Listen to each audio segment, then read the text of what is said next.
저는 오늘교에서 사역을 하고 있고요. 청소년 부서를 맡고 있고 현재 제가 좀 오면서 세보니까 지금 8년째, 9년째 지금 하고 있는 거예요. 올해 또 하면서 평생 제 소망은 교회에서 활동한다면 평생 소망은 학교 신방 가다가 죽는 게 소망입니다. 백발노인이 되어서라도 그 정도로 좀 청소년을 보면 굉장히 올라오면서도 청소년들께 뛰어가는데 보니까 심장이 막 뛰고 괜히 말 걸고 싶고 특히 이제 각 교회나 부서에 보면 일명 우리가 말하는 그런 문제를 일으키는 친구들 담배를 피거나 이런 친구들 보면 괜히 더 반갑고 그렇습니다. 그래서 이 마음이 심장이 멈추는 한까지는 계속 사역하고 싶은 마음이 크고요. 그래서 오늘은 저희 교회에서 그동안 고민하면서 해왔던 사역들을 조금 나누고 혹시 좀 도움이 될 수 있을까 싶어서 좀 준비한 것들을 나누도록 하겠습니다.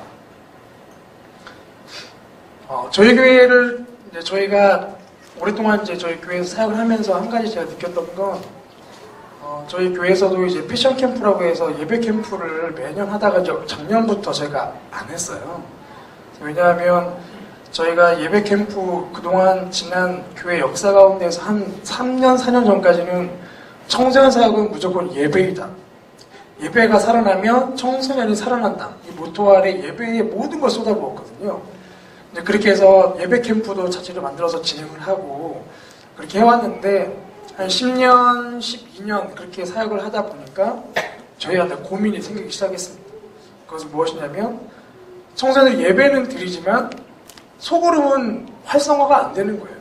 예배는 너무 좋아하지만 찬양할 때 너무 좋아하지만 기도할 때도 좋아하지만 정작 삶에서까지 영향력은 없는 거를 많이 느끼고 고민하게 되었습니다.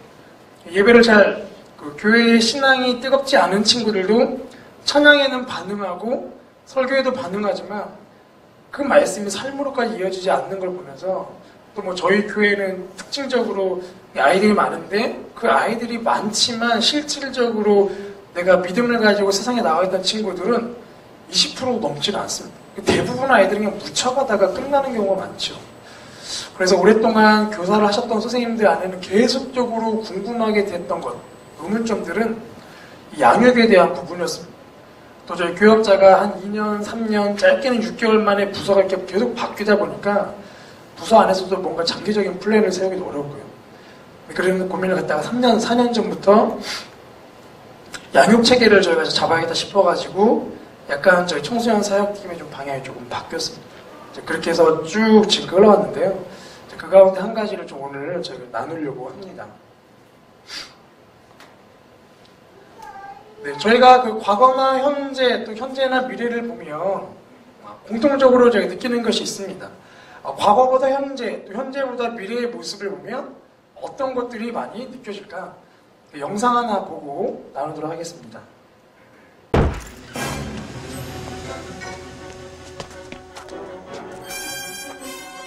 Hey, hey, hey, hey, hey, hey, hey, hey, hey, stop! Little girl, stop! Look, I need to borrow your hoverboard. Where is he? Here. There!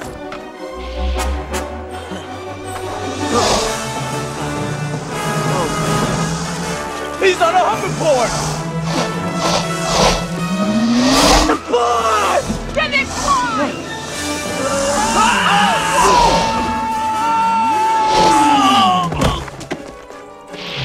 Get him!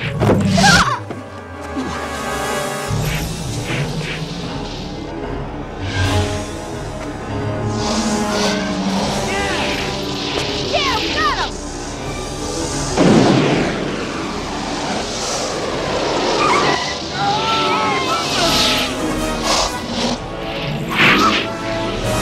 Something very familiar about all this.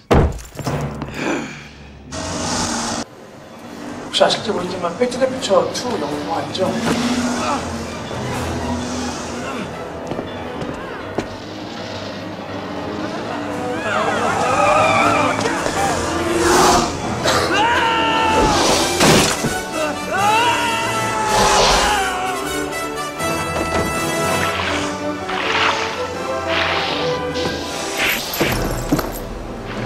(1980년) 후반에 나왔던 영화입니다. 근데 이때가 지금 미래로 건너간 거거든요. 미래로 건너간 연도가 2015년도입니다. 지금이죠, 지금.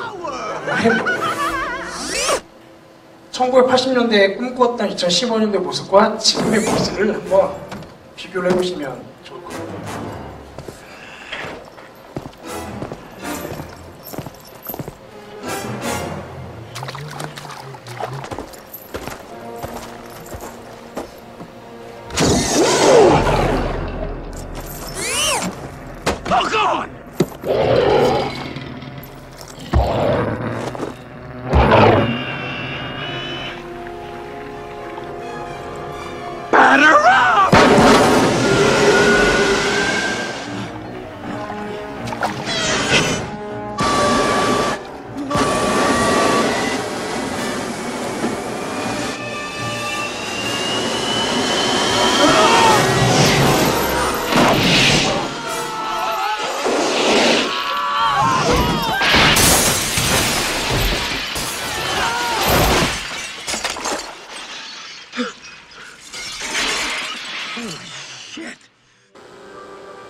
네, 2015년도의 모습, 과거에 꿈꾸었던 2015년도 모습이지만 지금 저희가 볼 때에 큰 차이가 느껴지시나요?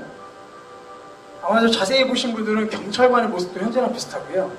차이점이라고 한다면 저 날아다니는 후보라고 불리는 저 날아다니는 스케이트보드 외에는, 그리고 강간 날아다니는 자동차 외에는 큰 차이점이 없습니다. 더군다나 지금 2015년도에 저희가 청소년들 볼 때에 가장 눈에 띄게 발견할 수 있는 건 스마트폰이잖아요. 청소년뿐만 아니라 모든 사람들, 지하철을 타보면 다들 스마트폰 안으로 고개를 숙이고 있거든요. 스마트폰의 모습은 보이진 않습니다. 과거에서 미래를 꿈꿀 때에 나름대로 꿈을 꾸고 만든 영화이지만 지금의 모습과는 많이 다르다는 것이죠.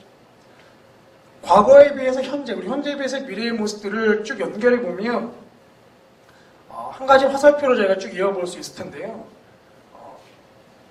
사실 우리 인생은 점점 복잡해지고 있다는 것이죠.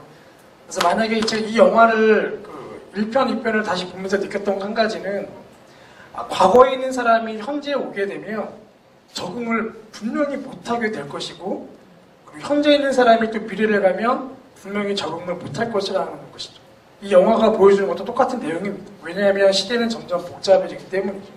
저희 청소년들 생활도 보면 사실 뭐 학교를 다니고 학원을 다니고 삶의 패턴이 집, 학교, 학원, 집, 학교, 학원, 주일에만 집, 교회, 이렇게 단순화된 패턴 같지만, 제가 이번에 EBS에서 한 집사님께서 2015년도 교재를, 올해의 수능 교재를 만들기 위해서 2014년도에 연구팀이 꾸려져서 연구팀이 쓰던 교재가 있습니다.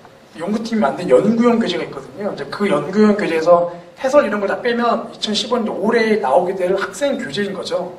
그래서 이제 연구팀이 쓴 교재를 연구팀이 해체가 되면서 이것을 이제 어떻게 처분해야 할지 몰라서 해마다 강원도에 있는 어떤 교회에게 전달하다가 올해에 조금 체계적으로 전달하고 싶다 해서 저희 교회에 저에게 연락 오셔가지고 부탁을 하셔서 책을 좀 받아왔습니다. 한 400권 정도를 받아왔거든요. 일단 받아올 때는 무작정 막 박스다면서 받아왔는데 나중에 이제 풀러서 정리해보려고 하니까 영어와 관련된 교재, 딱 영어와 관련된 교재만 해도 종류가 8개가 넘습니다. 국어도 우리가 보통 국어라고 생각하지만 교재도 보니까 7개 과목이 넘더라고요.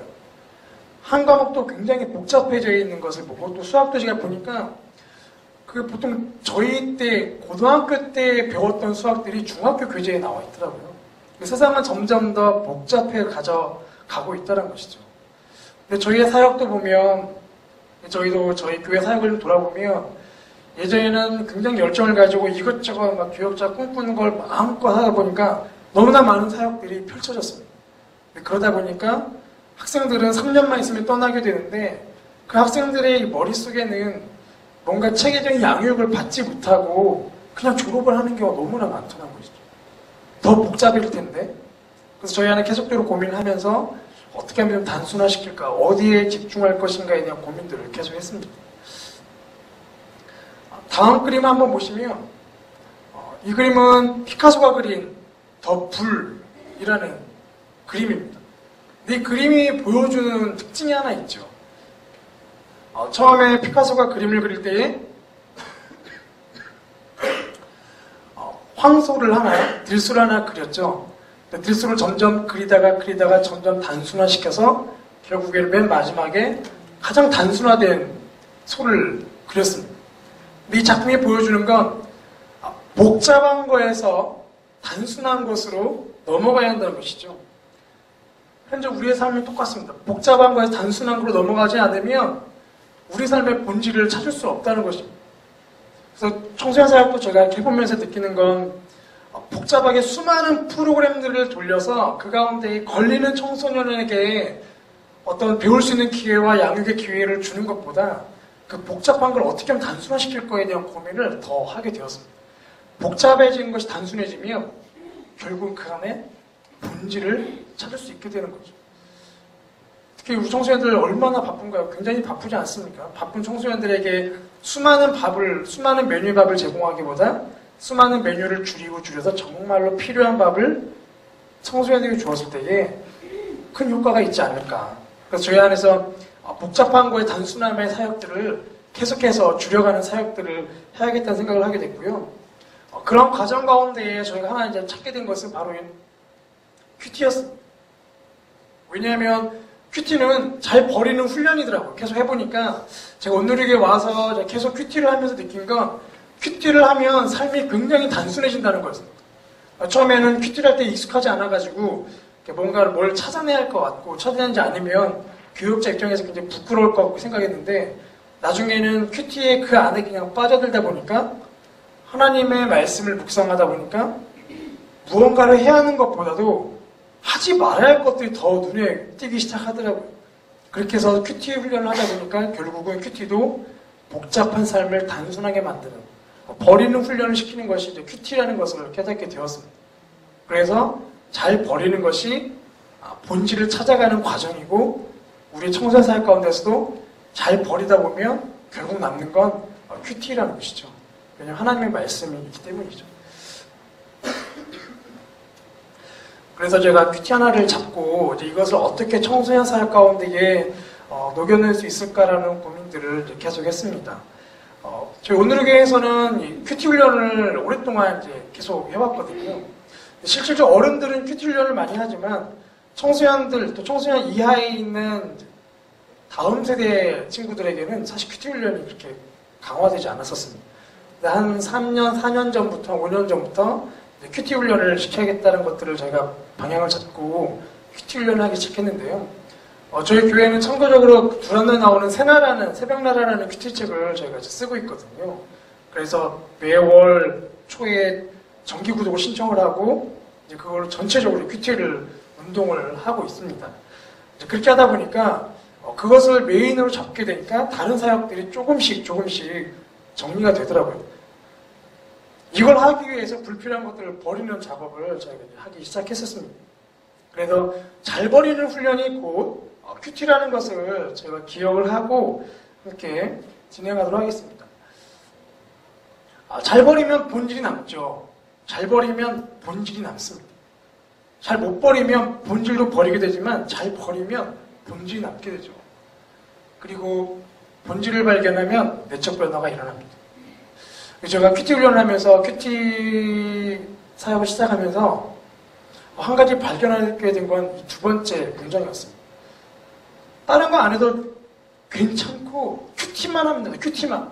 이따 소개해드릴 그런 사역들 하면서 큐티만 하다 보니까 내적인 변화가 자연스럽게 일어나게 되더라고요. 사실 뭐 우리가 사역을 하면서 우리 친구들에게 엄마 말 잘 들어야 돼. 공부를 해야 돼.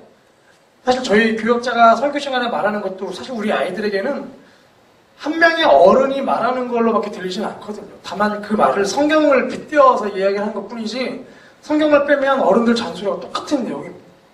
그리고 선생님들도 성경 읽어야 돼. 야 공부해야지. 너 게임 그만해. 결국 부모님이 아닌 어른이 하는 얘기가 똑같거든요.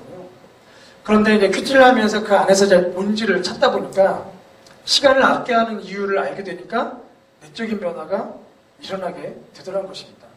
하나님 말씀은 생명의 말씀이기 때문에 영적인 변화가 일어나게 되더라는 것이죠. 또 감사한 건 내적인 변화가 일어나다 보니까 외적인 변화로까지 자연스럽게 이어지게 되었던 것입니다. 그래서 큐티 훈련은 이 세 가지를 연결하는 연결고리인 것 같아요. 잘 버리는 훈련을 하게 하고 그 다음에 그 안에서 하나님 말씀 묵상하면서 본질을 찾게 되면 내적인 변화가 일어났을 때에 그 내적인 변화를 어떻게 외적인 변화로까지 이끌어갈 것인가가 이 큐티의 전반적인 줄기인 것 같습니다. 그래서 저희가 하나하나 좀 이렇게 보도록 하겠습니다. 신명기 6장 4절부터 9절 말씀이 있죠. 저희가 너무나 잘 아는 말씀입니다. 함께 읽도록 하겠습니다. 시작. 이스라엘 들으라. 우리 하나님 여호와는 오직 유일한 여호와시니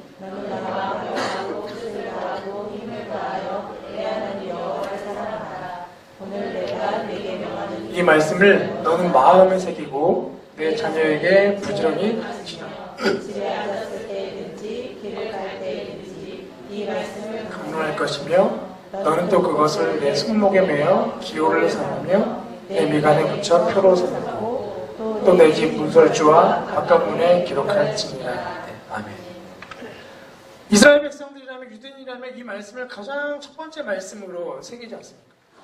이스라엘 가보니까 실제로 유대인들을 정말 정통 유대인들 이렇게 여기 옆머리 이렇게 꼬아서 이렇게 유대인들 보면 저희가 이제 청소년들 데리고 이스라엘 가보니까 확연한 차이점은 정통 유대인 청소년 친구들은 정말 이마에 하나님 말씀을 가지고 다니더라고요. 어떻게 보면 참 굉장히 우스꽝스러운데 정말 하나님 말씀을 미간에 갖고 다니고 있었고 저희가 호텔에 머물기 위해서 호텔에 이렇게 들어가 보니까 호텔 문설주 하나님 말씀을 넣어둔 통이 다 달려있더라고요. 열어보진 않았지만 하나님 말씀이 다 거기에 꽂혀있더라고요. 이 말씀. 그런데 안타까운 건 유대인들은 그냥 들고 다니는 겁니다. 정말 이 말씀대로 미간에 간직하고 손목에 메어 갖고 다니는 거죠. 그 말씀이 이 삶에서 영적인 양식이 되어서 변화가 되기보다는 그냥 그 말씀을 그대로 있는 그대로 순종하는 것이죠. 근데 저희가 이 유대인, 이 하나님 말씀에 저희가 순종해야지만 그렇지만 저희가 이걸 뭐 미간에 하거나 손목에 매는 것보다는 실제로는 이 마음의 할례가 중요하기 때문에 그래서 이 마음이 새기는 훈련, 이 훈련이 바로 이 신명기 6장 4절부터 9절 말씀이죠. 또 하나는 하나님께서 가나안 땅에 막 도착하려고 하는 이스라엘 백성들에게 또 여호수아 말씀을 통해서 선포하지 않습니까? 특별히 여호수아에게 이제 모세들을 위하여는 두려움 가운데 있는 여호수아에게 특별히 이 말씀을 주시죠. 함께 같이 읽겠습니다. 시작. 그것을 묵상하여 그 안에 기록된 대로 다 지켜 행하라. 그러면 내 길이 평탄하게 될 것이며 주의 말씀을 입에서 떠나게 하지 말고 주야로 그것을 묵상하라고 기록되어 있습니다. 그래서 제가 큐티 훈련을 할 때에 이거는 뭐 부모님의 명령도 아니고 선생님의 명령도 아니고 뭐 교역자의 명령도 아니라 하나님의 명령이라는 것을 늘 제가 강조를 하죠. 사실 큐티 훈련을 하다 보면 아이들이 익숙지가 않아가지고 막 하다가 이렇게 졸기도 하고 특별히 저희가 이제 생명의 삶이라는 큐티책과 청소년 보는 새벽나라 큐티책의 본문이 똑같습니다. 생명의 삶은 2년 동안에 하나님 말씀 한 번 전체를 이렇게 묵상할 수 있도록 이렇게 짜여졌기 때문에 그러다 보니까 이사야서가 나오는 달이 되면 애들이 너무 힘들어하는 거예요. 실질적으로 저희가 작년 10월 달인가 이사야서 본문을 묵상을 했는데요. 2달 동안 묵상했거든요. 큐티 모임을 하는데 아이들이 너무 힘들어하더라고요. 똑같은 말씀이 종종 등장하게 되고 또 말도 어렵고 또 저희는 우리말 성경이라고 해서 이렇게 좀 쉽게 되어 있는 성경책을 읽고 있음에도 불구하고 이사야서, 에레미야서, 요한계시록 또 작년 11월인가 11월인가 아마 요한계시록이었는데 또 그 요한계시록 너무 어려운 거예요. 그럴 때마다 힘들 때마다 이제 아이들이 큐티를 어렵다고 잘 안 하려고 할 때마다 그래도 하나님 말씀을 마음에 새기는 게 중요하고 묵상하는 게 중요하고 왜냐하면 하나님 명령이기 때문이다. 그래서 이 말씀을 근거로 제가 계속해서 청소년 친구들에게 격려했었습니다. 그래서 이 말씀들을 읽다 보면, 이 말씀 묵상하다 보면 청소년들 안에 변화가 일어나죠. 제가 청소년을 잠깐 해부를 해보면 사실 이제 지금 청소년들이 저희 중학교부터 하지만 5학년부터 청소년이 시작되지 않습니까? 제가 엊그저께도 저희 한 여자친구가 막 키가 너무 안 큰다고, 키가 너무 작다고 막 고민을 하는 거예요. 너무 울상을 지킬래. 너 초경이 언제였는데? 물어봤더니 5학년 때 시작됐대요. 보통 초경이 시작되면 5년 안에 키가 다 끝난다고 하잖아요. 근데 지금 고2가 키 작다고 했으니까 5, 6, 1, 2, 3, 1 이미 키가 멈춰버린 겁니다. 이 얘기를 해야 하나 마야 하나 너무 고민이 돼요. 왜냐하면 제가 고등학교 1학년 때 고등학교 입학하자마자 했던 키가 153이었거든요. 굉장히 키가 작았죠, 고등학교 때. 근데 키가 작은 게 너무나 저에게는 컴플렉스여서 고등학교 입학하자마자 이제 키가 너무 작아서 제가 이렇게 교회에 매일매일 가면서 기도해서 하나님, 저를 지으셨으니까 키를 좀 늘려주시면 좋겠다. 그렇게 해서 매일매일 기도했는데 어느 날 이렇게 말씀 읽다가 네가 염려함으로 키를 한 장 더 크게 하겠냐는 말씀 구절을 보고 야, 이게 기도해도 소용이 없구나 라고 기도를 멈췄습니다. 그리고 나서 이제 반배치가 되었는데 제 옆에 짝꿍이 키가 187이었습니다. 그러니까 선생님이 이름 순으로 짝을 이렇게 짓다 보니까 뭐 처음에 얼굴을 본 게 아니라 이미 이제 그 반배치하기 전부터 이렇게 짝꿍을 배치했다 보니까 187인 거예요. 얘는 맨 뒤에 앉거든요. 저도 동달아 맨 뒤에 앉죠. 같이 서면 키가 30cm가 차이 나기 때문에. 근데 이제 그 친구를 만나면서 한 가지 제가 가졌던 변화는 제가 키에 대한 고민이 많고 얘는 키가 큰 거에 대한 고민이 많은 거예요. 그래서 우리가 키를 발을 잘라가지고 막 넣어주면 좋겠는데 그런 것도 안 되니까. 근데 이제 이 친구 아버님이 헬스장을 운영하셨습니다. 그래서 이 친구가 이제 아버지한테 정보를 들어가지고 제가 어떤 팁을 줬냐면 자리에 앉을 때에 발을 뻗고 앉으라는 거예요. 그리고 농구를 하면 키가 큰다는 거예요. 그래서 제가 농구 서클에 이제 가입을 해가지고 농구를 하기 시작했죠. 놀라운 일이 1년에 8cm, 9cm씩 크기 시작하는 거예요. 그래서 제가 고3 수능 보기 전에 그 체력 검사하고 재었던 키가 176이었습니다. 거의 굉장히 많이 자랐죠. 근데 이 이야기를 제가 이제 최근에 설교 시간에 친구들에게 했더니 이제 그래서 친구들이 키 작은 고민을 막 하면서 농구를 해야겠다는 얘기를 하는데 그 여자친구한테 야 이제 끝났으라고 얘기를 해서 소망을 어떻게 하면 너무 고민이 되더라고요. 그래서 계속해서 불평하고 울상이길래 어떻게 할까 고민을 하다가 하나님 말씀을 읽어보자. 그리고 이제 그 제가 똑같이 경험했던 그 말씀을 딱 펼쳐서 염려한다고 해서 키가 더 크는 게 아니다. 이렇게 보라고 해서 염려하지 말고 불평하지 말라고 그렇게 해서 말씀을 덮었습니다. 놀라운 건 그 잠깐이었거든요. 잠깐. 그 잠깐 말씀을 보여주고 성경에 불평하지 말고 염려하지 말라고 적혀있구나. 이렇게 잠깐 그 친구 안에 그 말씀 읽고 나서 5분도 안 된 그 시간에 내적인 변화가 일어난 겁니다. 근데 갑자기 내가 울상을 진다고 키가 크는 게 아니구나. 또 제가 제 얘기를 했었기 때문에 키 크는 거에 더 포기를 하더라고요. 대신에 네 영적인 키를 키우지 않겠니? 라고 이제 이야기를 했습니다. 그래서 이제 그 친구가 곧 하게 될 성경통도 이제 같이 하기로 했는데 하나님의 말씀이 이렇게 살아있고 운동력이 있다는 것이죠. 그리고 그 말씀에 통해 일어난 변화가 스스로 안에 그 자기 동기부여가 되더라는 것입니다. 또 요즘 뭐 많은 학습 스타일, 공부 스타일이 많이 나오고 있지만 자기 동기부여를 해가지고 자기 학습을 하도록 많이 이렇게 선생님들이나 학원에서 알려주잖아요. 그런데 그게 사실 세상의 방식이 아니라 성경에서 이미 나오고 있었던, 또 큐티 훈련을 오래 했던 친구들은 이게 자연스러운 패턴으로 나오게 되더라고요. 그래서 큐티 훈련하면서 굉장히 많은 것들을 저도 적용하게 되고 많이 깨닫게 됩니다. 청소년들 뇌를 이렇게 분석해보면 청소년들이 5학년, 6학년 되기 시작하면 순종적이었던 아이에서 동물로 변하기 시작하잖아요.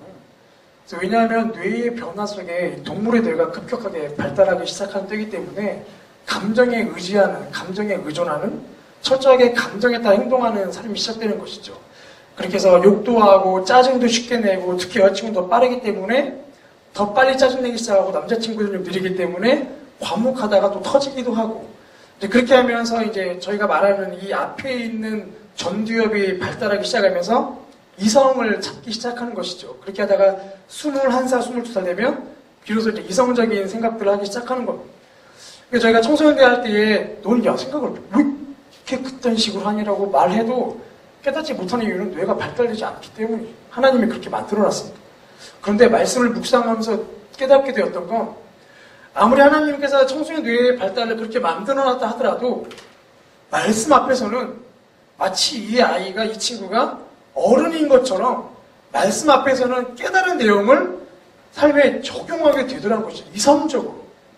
그럼 막 짜증이 나고 싸우려고 하는 이 욕구가 막 올라오더라도 말씀을 묵상하다 보면 그 말씀에 적혀있는 말씀대로 적용하다 보면 짜증도 가라앉게 되더라는 거죠.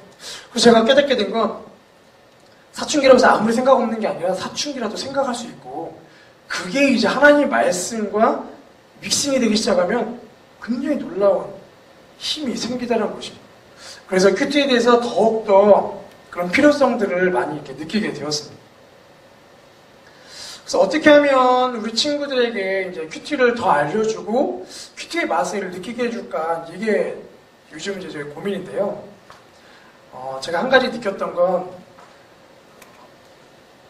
큐티를 제가 하면서 느꼈던 건, 처음에는 조바심 때문에 막 빨리빨리 해야겠고 빨리빨리 끝내야 할 것 같고 뭔가를 찾아내서 말해야 할 거리를 찾는 연습을 많이 하다가 그래서 큐티의 맛을 느끼게 되면서 제가 배웠던 거 한 가지는 큐티의 맛을 제가 느끼면 그 맛이 자연스럽게 친구들에게 전염이 되더라고요. 그래서 우리가 이 잘 버리는 습관, 이 말씀을 묵상하고 또 말씀을 마음에 새기는 것을 청소년에게 알려주려면 저희 안에 먼저 그 훈련이 되어야 한다는 생각이 듭니다. 영혼은 파급력이 더 크죠. 특별히 인간은 영적인 동물이기 때문에 영적 파급력이 굉장히 큽니다. 선생님의 변화가 단순히 그냥 TV 한 프로그램 보고 자기 개발서를 읽고 생각이 바뀐 것을 이야기하는 것보다 선생님 한 분이 내가 이번 말씀을 이렇게 읽었는데 묵상하다 보니까 하나님께서 나의 삶에 이것들을 끄집어내시더라. 그래서 내가 굉장히 후회를 많이 했고 회개했다. 그래서 나는 이렇게 이제 앞으로 이렇게 해야겠다. 이렇게 단순하고 1분도 안 되는 나눔이지만 이 나눔 하나가 청소년들의 마음에는 굉장한 찬양을 일으키게 됩니다. 사실 제가 보면서 교역자가 말하는 건요, 별 영향력이 없습니다. 왜냐면 애들이 다 그렇게 생각해요. 아, 그래, 뭐, 목사님이니까, 뭐, 전사님이니까. 근데 선생님이 말을 하면, 선생님은 자기와 똑같은 인생의 실패자라고 생각하거든요. 목회자들은, 교역자들은 인생의 성공자라고 생각을 보통 착각을 하죠. 선생님들이 실패에 대한 이야기를 하고 말씀 묵상 얘기를 하면 아이들이 그것을 많이 느끼게 되더라고요. 특히 중학생들이 제일 좋아하는 선생님 연령층은 대학생 연령층이잖아요. 고등학생들이 제일 좋아하는 연령층은 대학생입니다. 그런데 대학생 언니 오빠 친하면 언니 오빠라고 부르던데 대학생 선생님들이 말씀을 묵상할 때 나오는 그 깊이와 엄마 같은, 아줌마 같은 선생님들이 묵상에 나오는 깊이는 다르잖아요. 근데 저는 처음에 젊은 선생님들이 더 이렇게 영향력이 있다고 생각했거든요. 실제 영향력이 있고, 금방 친해지고. 그런데 그 연륜은 무시를 못하는 것 같아요. 저희 고등부에도 고등부에 딸을 두고 있는 엄마 교사가 있습니다. 아빠 교사가 있거든요. 이 두 분이 처음 교사를 신청할 때에 딸하고 이제 얘기를 나눴나 봐요. 그래서 네가 이제 고등부에 올라가니까 나도 똑같이 고등부 교사하면 안 되겠냐? 딸이 완전 반대를 했습니다. 아빠 엄마가 오는 순간 나는 부서 옮기겠다고, 교회 안 나가겠다고 뭔가 협박을 해서 1년을 못 나오다가 1년 나오신 거예요. 딸이 계속 지금도 반대 중인데 결국 올해 이제 그만두었거든요. 그런데 놀라운 건 지금 엄마 아빠의 연령대이기 때문에 그 소그룹이 편성되면 그 애들이 일단 젊은 선생님 오면 표정이 굉장히 밝아지고 어른들이 오시면 표정이 어두워지잖아요. 그래서 이렇게 처음 딱 소그룹 할 때에 보면 젊은 선생님이 있는 소그룹은 또 특히 여자반 저희 남자 여자 섞여 있는데 예쁜 선생님과 잘생긴 선생님이 계시면 그건 아이들은 싱글벙글입니다. 그런데 이제 보통 이제 나이도 있으시고 엄마 같은 분들 계시면 아이들 다 고개를 숙이고 있죠. 그런데 작년에 그 선생님의 제 간증을 들으면서 느꼈던 건 그 선생님이 이제 아이들을 직접 만나보니까 우리 애가 잘못된 게 아니라 다 애들이 똑같더라는 거예요. 말도 안 듣고 똑같이 짜증내고 욕도 잘하고 그러면서 자기 딸에 대한 편견이 사라지더래요. 근데 이 이야기를 안 하다가 여름 수련회 가서 소그룹 모임 때에 이제 선생님의 실패담을 나누는 시간이 있었습니다. 쭉 나왔는데 그 선생님이 그 얘기를 하셨던 것 같아요. 그 아이들한테 사실은 너네가 아는 것처럼 우리 딸이 고등부 있지 않니? 이름은 이제 말씀 안 하셨고 근데 내가 이번 교사한테 느꼈던 건 모든 청소년은 똑같이 죄인 중에 죄인이라는 걸 깨달았다. 다 욕쟁이고 다 나쁜 애들이고. 근데 자기는 그 전에 자기 딸만 그런 줄 알았다고. 이 여기까지 했으면 애들이 다 기분이 상했을 거고. 그런데 그러고 나서 하신 말씀이 내가 얼마나 못된 아빠인지를 깨닫게 됐다는 거예요. 내 딸을 보면 막 짜증이 나는데 똑같이 욕을 하고 집중 안 하는 너희들 보면서 짜증을 내야 하는데 교사니까 사랑해야 한다는 거죠. 너무 위선적인 게 느껴져서 자기 갈등이 심했는데 이번 수련회 때 너희들 뒤에서 기도하는 모습을 뒤에서 보고 자기 안에 굉장히 회개를 했대요. 그리고 너희들한테 이렇게 손을 얹고 기도를 하는데 자기도 자기 안에 이 애들을 사랑하지 않고 자기 딸을 사랑하지 않았던 마음을 막 주시더라는 거예요. 그래서 내가 얼마나 못된 아빠인지를 깨닫게 됐다. 그 말씀을 나누는데 그 여름 수련 이후로 이 반 아이들 분위기가 바뀌었습니다. 한 번도 자기 고민을 선생님께 얘기하지 않았는데 그때 비로소 이제 한두 명씩 고민을 얘기하다는 거예요. 특히 아빠에 대한 고민. 우리 아빠 사실 이렇게 하는데 정말 짜증나 죽겠다고. 이 선생님이 옛날 같으면 만약에 옛날 같은 상황이었으면 그 간증을 들었으면 그 얘기를 들었으면 야 네가 얼마나 그랬으면 아빠가 짜증냈겠냐고 얘기했을 텐데 바뀌셔가지고 아빠에 대한 고민을 얘기하면 야 아빠가 아직 하나님을 못 만난 거 아니야? 아빠가 너를 잘 이해하지 못하는 거 아니야?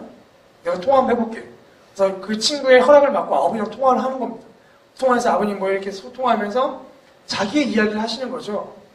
그러니까 오히려 그 친구의 아버님 안에도 변화가 일어나게 되더라는 거죠.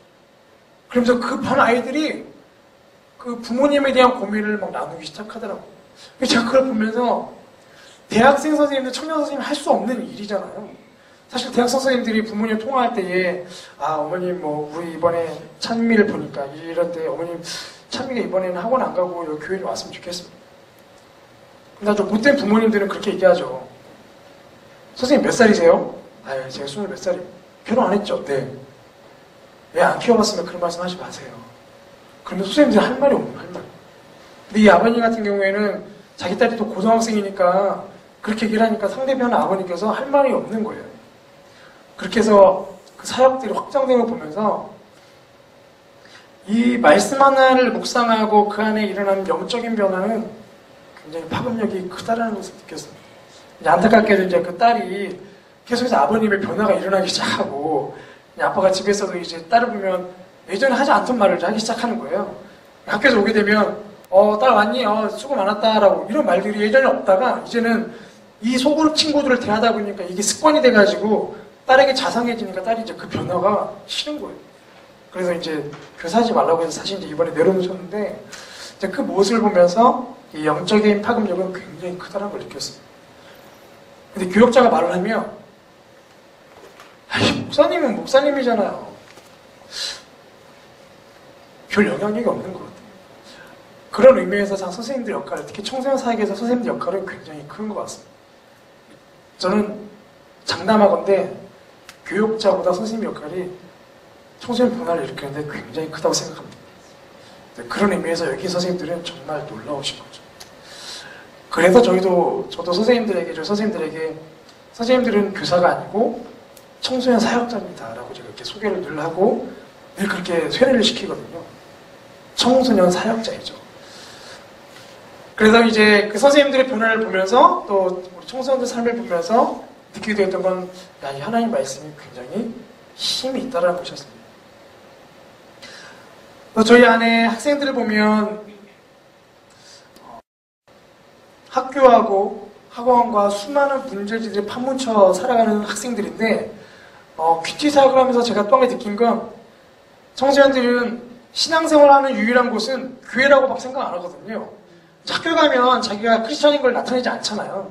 그래서 막 기도할 때에도 요즘 급식이니까 다 기도할 때에도 안 하면 찝찝하고 하기에는 너무나 많은 눈이 있고 그렇게 수저를 떨어뜨려서 수저 줍는 척하면서 막 기도하고 그렇게 해서 막 숨기잖아요. 숨기고.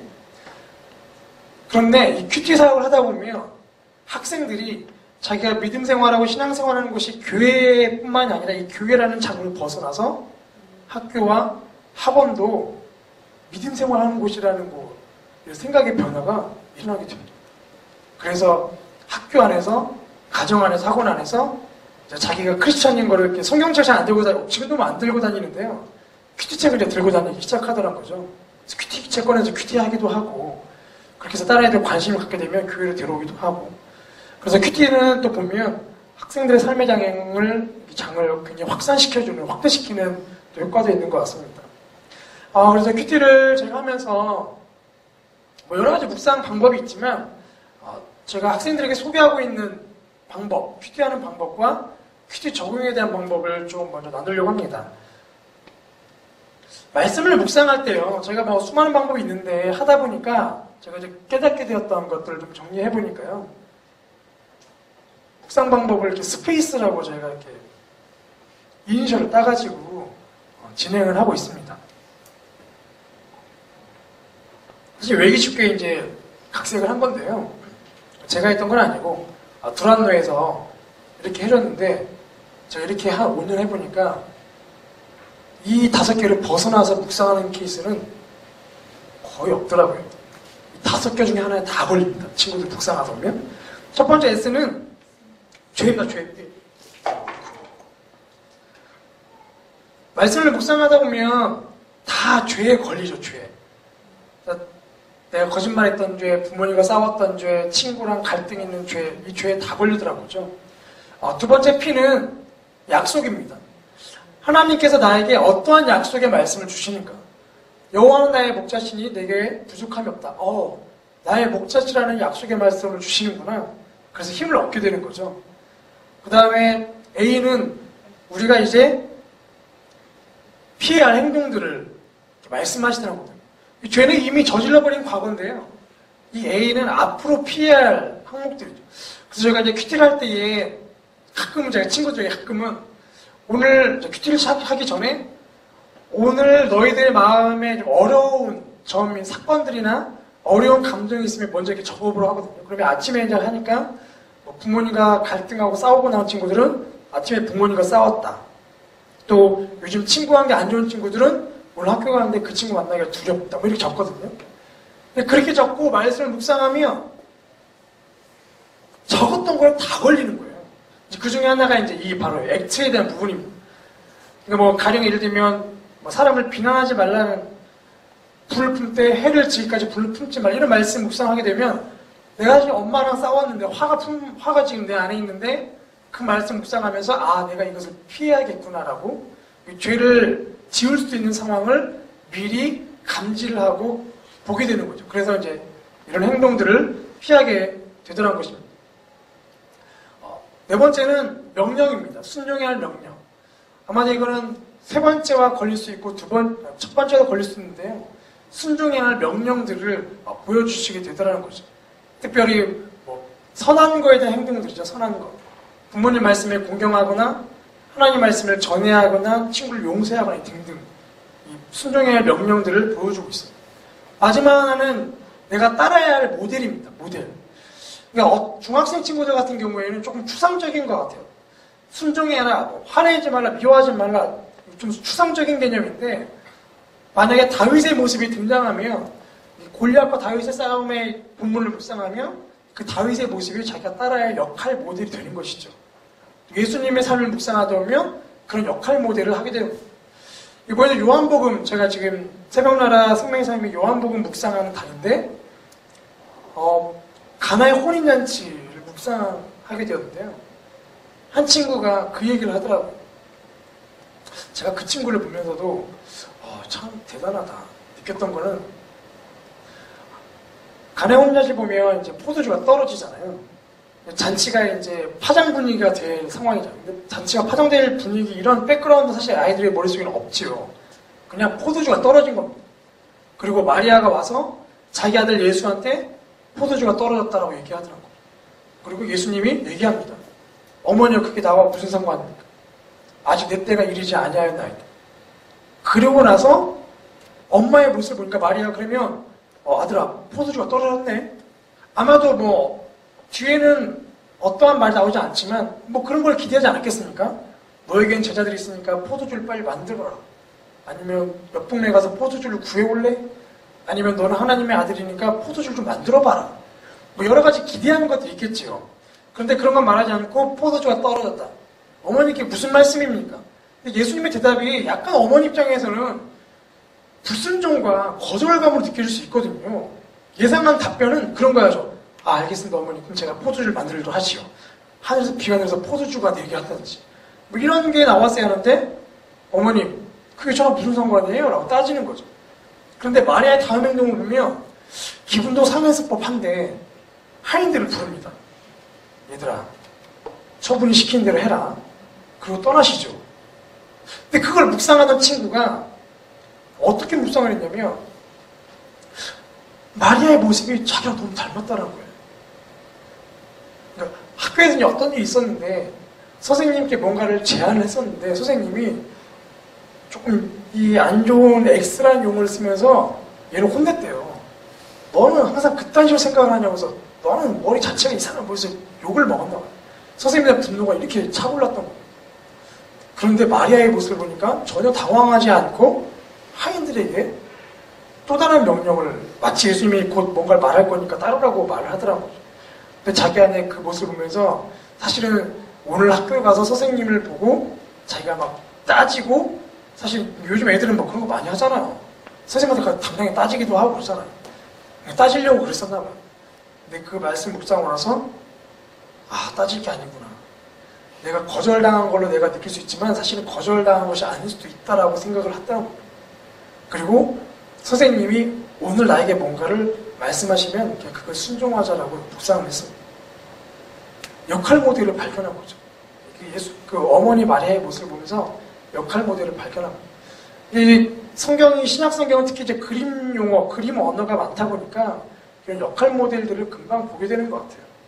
그리고 큐티는 살아있는 말씀이고 하나님이 우리의 삶을 알기 때문에 그 민욱이라는 친구의 삶을 알시기 때문에 네 안에 있는 그 화를 오랫동안 품지 않도록 이런 마리아의 모습을 통해서 이렇게 보여주시는 것들.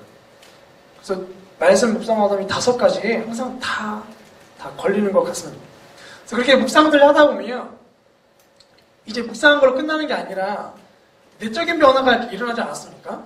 내적인 변화가 일어나면서 자기 안에 죄는 또 다른 죄를 낳기 때문에 그 민우 같은 경우에는 선생님에 대한 화가 나 있으면 그 화로만 끝나는 게 아니라 또 다른 죄로 연결되잖아요. 학교 가서 화가 나 있는데 누가 와서 말을 잘못 걸면 걔한테 또 짜증을 내기 시작하는 거죠.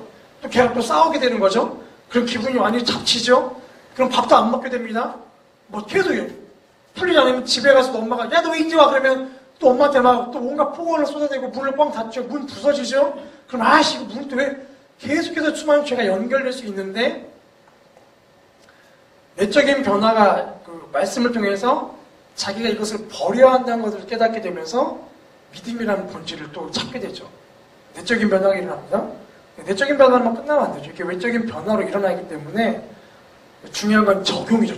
적용을 어떻게 할 것인가. 하나님은 그러면 네가 무엇을 하길 원하실까? 라고 물어보는 것이죠. 그렇게 해서 나오는 거가 이제 저희가 3가지 P로 정리를 해봤습니다. 첫 번째 P는 퍼스널, 개인적인 거죠. 개인적인 적용을 하도록 친구들에게 제가 이렇게 가르치고 있습니다. 큐티 묵상하다 보면 야, 이 말씀, 야, 너랑 딱 어울리네. 너랑 딱, 야, 너 화내지, 너 지금 화냈잖아. 네 말씀, 야, 너 먼저 묵상해. 상대방에 대한 적용이 아니라 나에 대한 적용이 돼야 한다는 것이죠. 그래서 이렇게 묵상을 나누다 보면 우리 친구들이 이 말씀을 읽다 보니까요, 묵상하다 보니까 우리 안에 화를 내면 그게 막 입으로 욕으로 나오잖아요. 우리라는 용어를 쓰거든요. 우리. 이거는 코리아만의 문화이지 않습니까? 우리라는 문화는. 그때만 이렇게 우리가 아니라 나라고 해야지, 나. 근데 우리라고 하면은 굉장히 포괄적으로 바뀝니다. 근데 제 안에 이게 있거든요. 그러면 굉장히 이 필터가 좁아지면서 이 말씀 묵상이 직격탄이 되더라고요. 그래서 늘 묵상은 적용할 때는 개인적인 적용을 해야 한다. 개인적할 수 있도록 제가 도와야 하고요. 또 하나는 파서블 실현 가능한 것들을 해야 한다. 실현 가능한 것. 또 하나는 실제적인 적용입니다. 실제적인 적용. 원수를 사랑하는 말씀 묵상했으면 내가 이 지구를 사랑해야지. 이건 굉장히 불가능하고 실제적이지 않잖아요. 그래서 사랑해야 한다면 내가 누구를 실제적으로 사랑할 것인가, 어떻게 사랑할 것인가, 가능한 것들로 적용을 해야 한다. 그런데 이제 이게 묵상하다 보면 이거를 막 머리로 짜내거든요. 짜내다 보니까 억지 적용이 나오게 되면서 이게 실질적으로 적용을 안 하게 됩니다. 내적인 변화 일어났지만 외적인 변화 연결고리가 자기가 이렇게 연결하려다 보면 연결이 안 되더라고요. 그래서 시간은 사실 저희가 많지는 않은데 가능하면 하나님께 계속 질문을 하게 합니다. 큐티는 질문이다. 하나님, 이게 굉장히 눈에 띄네요. 저에게 왜 말씀하십니까? 제 삶에 무슨 관계가 있나요? 라고 질문을 하고 잠잠히 머무는 거죠. 그러다가 그런 사건들 떠오르면 사건을 쭉 적는 거죠. 이게 막 적다 보면 또 생각을 물고 계속 이어지고 그 적고 묵상한 내용을 쭉 정리하고 나면 또 질문하는 거죠. 그래서 제가 어떻게 행동하길 원하십니까? 라고 또 질문해서 생각이 나는 거를 적고 생각이 나지 않으면 적지 않게 합니다. 그냥 학교에 가봐. 그러면 갑자기 너 그 말씀 떠오를 수 있어. 생각을 할 수 있어. 적용해야 구체 상황이 떠오를 수 있어. 분명한 건 네가 말씀 묵상한 이 내용이 오늘 네 삶에 일어날 것이다. 라고 이렇게 이야기해 줍니다. 안 그러면 억지로 적용하면 아주 정말 식상한 적용 나오게 되고요. 그날 저녁에 이제 밤에 제가 큐티 모임하고 밤에 오늘 묵상 적용 잘했니라고 물어보면 자기가 뭘 적용하려고 적었는지도 까먹고 있고요. 그래서 뭔가 빨리 성과와 또 성급한 결과물을 도출하려고 하는 저희 안에 있는 그런 성급한 마음도 내려놓는 훈련을 해야 하고요. 적용이 바로 나오지 않더라도 그 말씀을 하루 종일 묵상할 수 있도록 격려하는 것. 그러다 보면 자연스럽게 세 가지에 늘 걸리게 되더랍니다. 그래서 저희가 이렇게 큐티를 친구들에게 간단하게 큐티를 어떻게 하는 것인지 나누고 큐티를 쭉 하고 있는데요. 실질적으로 이것을 전체 학생들에게 큐티 강의를 하고 자, 큐티 한번 해보자라고 하면 사실 잘 안 하게 됩니다. 그리고 뭐 수련회 가면 저도 수련회 가면 매일 아침마다 큐티를 하는데요.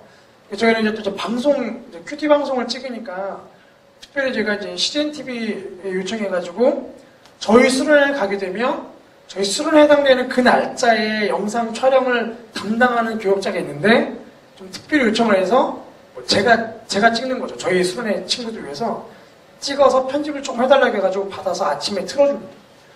근데 어떠한 방법을 쓰더라도 아이들이 큐티를 잘 안 해요. 너무나 많은 인원이 모여있으면 이 파레토 법칙이라고 해가지고 100이 모였으면 20대 80 법칙이지 않습니까?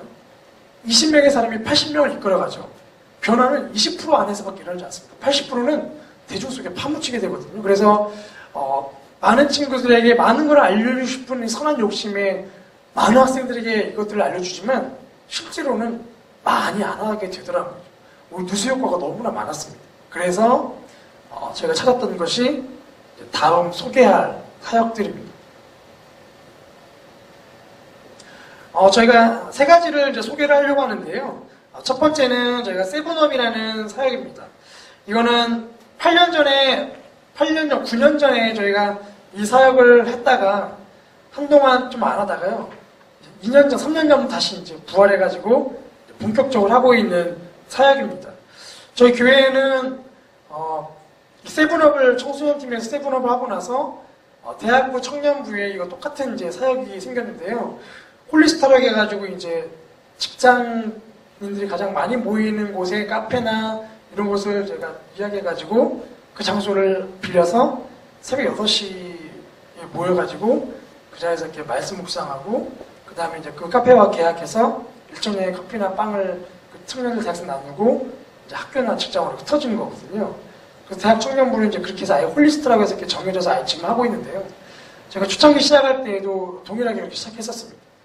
근데 이 세븐업을 저희가 하게 되면서 굉장히 많은 보람을 느끼게 되는 것 같아요. 대형 교회만 할 수 있는 게 아니라 사실 소형 교회 또 아이들 숫자가 더 적으면 적을수록 더욱더 집중해서 할 수 있는 사역인 것 같아서 이걸 좀 나누도록 하겠습니다. 먼저 영상을 보기 전에요. 세븐업은 간략히 소개하면 못합니다. 매주 토요일은 아니고요.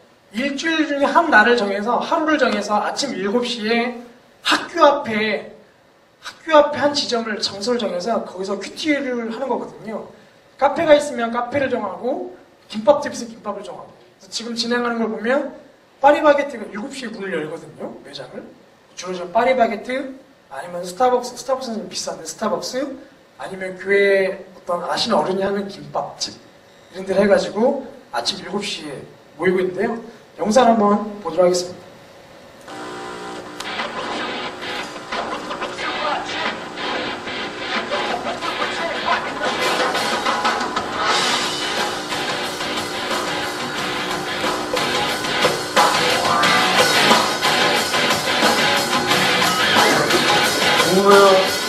동무형 5형 정도.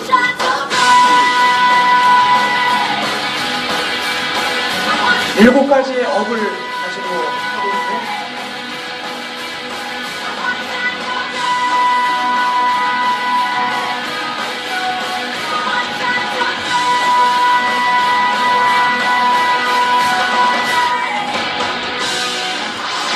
처음에는 맛있는 거 준다 해서 친구 따라 왔는데 엄마 아빠가 강제로 아침잠이 많아서 차로 태워놓으실 때도 있었고 아침에 말씀을 묵상하지만 하루 종일 생각이 나지는 않습니다.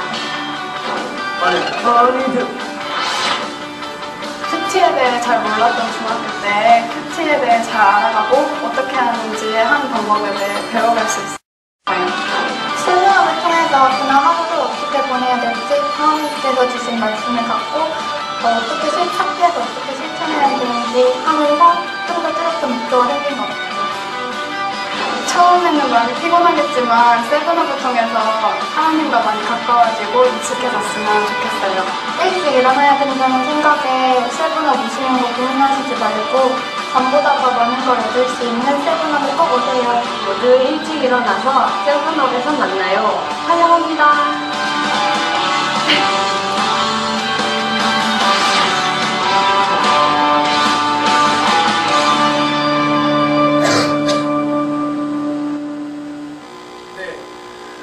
제가 이렇게 세븐업 학교 앞에 정해진 장소에서 등교하기 전에 7시에 모여서 7시 50분까지 큐티 모임하고 이제 학교로 가게 됐는데요. 저희가 이제 이것을 하게 되면서 목표를 정했던 건 학생들의 분리된 삶의 현장을 연결하자는 거였습니다.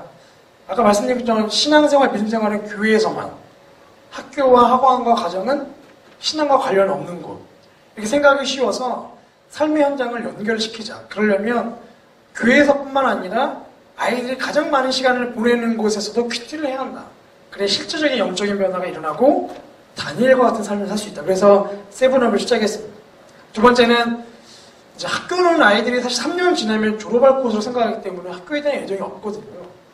그런데 우리 친구들에게 학교를 선교지로 품어야 하는 훈련을 해야 한다고 그래서 제가 세븐업을 시작했고요. 또 하나는 큐티를 통해서 서로를 알아가는 공동체성을 형성하자는 이유에서 세븐업을 시작했습니다. 세븐업을 제가 하면서 이제 처음에 이렇게 영상도 만들고 막 여러 가지 방법을 쓰면서 점점 이제 저희가 갖게 되었던 노하우가 있었는데요. 노하우를 좀 소개하자면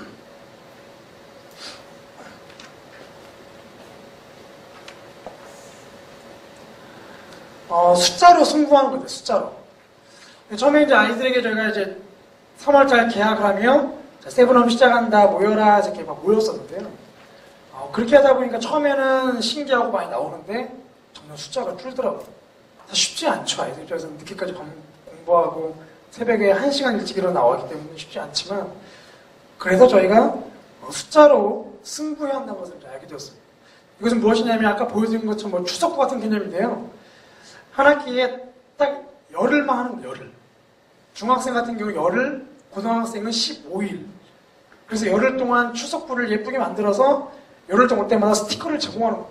근데 아이들에게 한 학기 동안 큐티하자 그러면 굉장히 추상적이고 굉장히 오래 하는 것 같거든요. 근데 10번이면 쉽죠. 도장 10개만 찍으면 되거든요. 딱 10번. 그리고 또 저희가 제가 이제 서울시 지도를 하나 사가지고 세븐업을 이제 저희가 몇 개가 이제 지점이 몇 개 캠퍼스가 있기 때문에 서빙고, 서울 강북 쪽, 강남 쪽 이렇게 목표를 정하고 세븐업을 한 학기에 몇 개씩 늘려가자는 목표를 세우고 이제 했었습니다.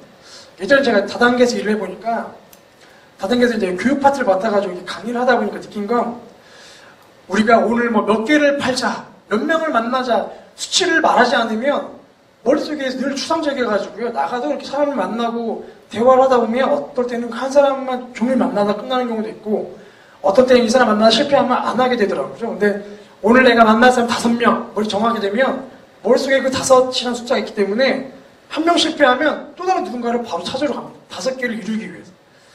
그래서 저희가 친구들에게 말하기 전에 저희 안에서 먼저 제가 처음 맡았던 중등부에서 이번에는 5개, 다음 학기는 10개 이렇게 해서 숫자로 얘기했습니다. 그래서 아이들에게 2월달 마지막 주에 설교하면서 다음 달부터 세븐이 시작되는데 우리 중등부에서는 이번 달에 10개를 시작할 거다. 선착순을 모집을 할 거다. 선착순. 그러면 아이들 마음속에 왠지 내가 먼저 가야 할 것 같거든요. 좀 안 좋은 거긴 하지만 제가 아이들의 마음속에 심리 속에 있는 것을 잘 이용할 수 있는 것 중 하나가 경쟁 심리입니다. 그래서 선착순 10개 그러면 좀 마음에 있는 친구들은 와서 신청을 해요. 그렇게 하다가 이제 변화가 되는 건데요. 숫자로 승부를 하면 아이들의 머릿속에 굉장히 빨리 각인이 되더라는 것입니다. 그 다음에 두 번째는 잘 먹이는 겁니다. 사실 뭐 아이들이 아침밥을 잘 안 먹고 나오죠. 늦게 일어나가지고. 그래서 김밥을 먹이거나 제가 해보니까 김밥을 먹이면 제일 좋은데 24시간 운영하는 뭐 김밥 뭐 어떤 뭐 이런 가게들이 있지 않은 곳은 쉽지 않더라고요.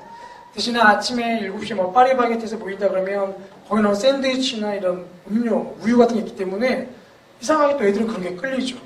또 요즘은 제가 맥도날드에서 많이 하는데 맥모닝 세트가 또 몸에 좋지는 않지만 맥모닝 세트가 나오잖아요. 또 아이들은 굉장히 그게 또 꼭 끌리는 거죠. 그럼 잘 먹이는 겁니다. 잘 먹이면 입소문이 나거든요. 그래서 먹이는 거에 대해서 굉장히 그래서 어떤 부모님은 저기 하다 보니까 그 맥모닝을 이제 가지고 있는데요. 그 기사를 보시면 알겠지만 사실 그 이런 맥모닝 같은 인스턴트 식품들이 안 좋잖아요. 특히 저희 이제 맥모닝을 먹을 때 감자를 안 시키거든요. 감자가 이제 기름이 오래된 기름에 튀기기도 하고 그러다가 불포화 지방도 나오고 또 감자 자체가 탄수화물 공유 중에 가장 빨리 당으로 바뀌는 거잖아요. 그렇기 때문에 아이들 같은 경우에는 감자를 먹고 학교에 가서 앉아있으면 그 당이 다 살로 갑니다. 뭐 급격한 운동하지 않기 때문에. 그래서 감자를 먹이지 말아야겠다고 나름대로 그 안에서도 건강 원칙을 세워서 하려고 했는데 한 어머님께서 그것도 안 된다. 그래서 김밥집이 없다. 근데 어머니께서 자기가 하시겠다는 거예요. 그래가지고 한 학기 중학생 10번 했거든요. 10주. 7주째부터 3주째부터 김밥을 싸가지고 아들 손으로 보내요. 이 아들은 김밥을 또 배달해야 하니까 또 나와야 돼요. 근데 이 엄마표 김밥이니까 또 얼마나 이게 김밥이 자꾸 변해요. 이게 점점 두꺼워지는 거예요. 처음에 엄마도 말은 그렇게 했지만 사실 김밥 5줄 준비하는 게 그 일이잖아요. 계란도 만들고 당근 또 잘라 시금치나 나중에는 김밥이 굉장히 얇았는데 점점 두툼해지는 거예요. 참치도 들어가 있어가지고 김치 막 씻어가지고 김치 막 길게 넣고 김치김밥, 치즈김밥 그러니까 애들이 또 오기 시작하는 거예요. 나중에 제가 너무 죄송해서 이 어머니한테 연락해가지고 돌아가면서 순번대로 김밥을 준비를 했어요. 그러니까 아이들이 아침에도 이제 두둑히 뭐 보니까 맥모닝 먹고 간 친구들 중에 막 속이 안 좋은 친구들 있어서 다음 주에 안 먹더라고요. 그래서 이제 그 친구들이 따로 막 제가 빵을 사오게 됐는데 그렇게 하니까 또 애들이 막 잘 나오더라고요. 그리고 부모님도 바뀌기 시작합니다. 내 아들을 큐티하는 데 보내야 한다는 거예요. 나중에는 이제 이 여의도 했었던 여의도 지점인데 나중에는 한 어머님이 옷집을 운영하셨거든요. 근데 저희가 맥도날드 가가지고 구석에 앉아가지고 미안하니까 제가 커피를 하나 시키고 김밥을 꺼내들고 먹으니까 너무 미안한 거예요. 그래서 콜라만 또 시켰습니다. 너무 미안한 거예요. 맥도날드 사실 뭐 아침 사람도 없긴 하지만 눈치가 보였는데 감사한 건 이제 제가 그 얘기를 친구들 했어요. 야 진짜 눈치 보인다. 야. 그래서 제가 한 명에게 장소를 담당자를 정해가지고 넌 좀 집 가까운 일찍 와가지고 구석자리를 항상 잡아놔라. 그래서 구석 잡거든요. 근데 제가 그 이야기를 한 친구가 엄마한테 했던 거죠. 근데 그 어머니 중에 옷집을 하시는 분이 있습니다. 옷집은 아침 11시에 문 열거든요. 근데 그 어머니께서 안타까운 사연을 듣고 내가 아침에 열어주겠다. 그래서 그거를 아침에 그리고 또 겨울이었거든요. 난방까지 틀어, 아침에 어머님 6시 반 나오셔가지고 문 열고 옷가게니까 또 옷이 막 늘어져 있는데 저희는 7명이 모이는 장소 필요하니까 옷을 또 다 이렇게 밀어놓으시고 어디서 소파로 구해서 간이 소파로 깔아놓고 히터 틀어놓고 6시 반부터 준비하시는 거죠. 그 아들내미는 엄마 따라 6시 반에 나오는 겁니다. 걔는 또 죽을 맛이죠. 근데 그렇게 해서 어머님들이 의견을 모아서 하게 되니까 애들도 이제 안 나오면 안 되는 거예요. 나중에 어머니께 또 연결돼가지고 나중에는 김밥에 뭐 어떤 어머니는 오뎅을 또 밤에 또 하셔가지고 오뎅 국물 싸우시고 그게 아침이 든든해진 시간이 되었던 거예요. 그러니까 막 소문이 나는 거죠. 이 소문이 뭐 다른 지점에서 소문 나가지고 또 한 어머님이 자기가 손수 그 크로아상을 갖다가 빵 센 야채 넣어가지고 뭐 빵 만들어 보내시기도 하시고 대신 저희 예산이니까 어머니께 드리고 잘 먹이면 애들은 일단은 배가 부르면 또 먹을 음식이 있으면 퀴치를 하게 되어서 단순한 그 패턴을 이용을 하는 거죠. 잘 먹이는 것도 좀 필요한 것 같습니다. 또 하나는 저희가 이제 하다 보면서 느꼈던 거는 처음에는 이제 교역자가 이제 뛰었거든요. 교역자가 뛰어봤자 많이 하면 7군데밖에 못 합니다. 또 지금 토요일 쉬니까 6군데, 월화, 5군데, 또 월화, 수, 목, 금. 근데 그렇게 하다 보니까 한계에 부딪히는 거예요. 그래서 저희가 작년부터 시작되었던 거는 한 교사가 한 지점을 맡자. 지점장을, 세븐업 지점장을 시키는 겁니다. 그래서 저희가 학교 분포도를 쫙 펼쳐놓고, 선생님 주소를 쫙 펼쳐놓고, 직장 주소를 펼쳐놓고, 취업을 준비하는 취준생 청년 선생님, 부모님 같은 경우에는 그 집 근처에 있는 학교를 연결하고, 직장 다니시는 분들은 직장인 곳을 연결해서 조금 일찍 출근하시는 걸로. 나중에 여의도 같은 경우는 여의도 직장인 선생님 연결해서 그 선생님이 아예 이제 맡아가지고 아침 일찍 출근을 좀 먼저 하시고. 이렇게 해서 한 교사 한 지점을 맡으니까 처음에는 선생님들이 일주일에 한 번이니까 뭐 별 부담 없어 나오세요. 근데 이게 뭐 한 5주째 지나면 힘들어집니다. 그런데 그때마다 격려하는 거죠. 선생님 4번 남았습니다. 3번 남았습니다. 힘을 내자, 힘을 내자. 근데 이게 선생님들이 처음에는 한두 분만 하실 때는 지치는데요. 한 번 하고 나서 그 선생님이 교사님한테 간증을 하고, 그 다음 학기에 15개를 목표로 하니까 선생님도 신청하시더라고요. 근데 문제는 이게 신청한 선생님과 또 세븐 하겠다는 학생들과 지역이 잘 매칭되면 좋은데 매칭이 안 되는 경우도 있지요. 그래서 뭐 지하철로 40분 거리인데 얘는 하고 싶어 하는데 근처에 교사가 없는데 제일 가까운 선생님이 지하철로 40분 거리입니다. 괜찮겠습니까? 해야죠. 그래서 그 선생님은 5시에 일어나가지고 머리 감고 말리고 세팅하고 지하철 타고 오시는 거예요.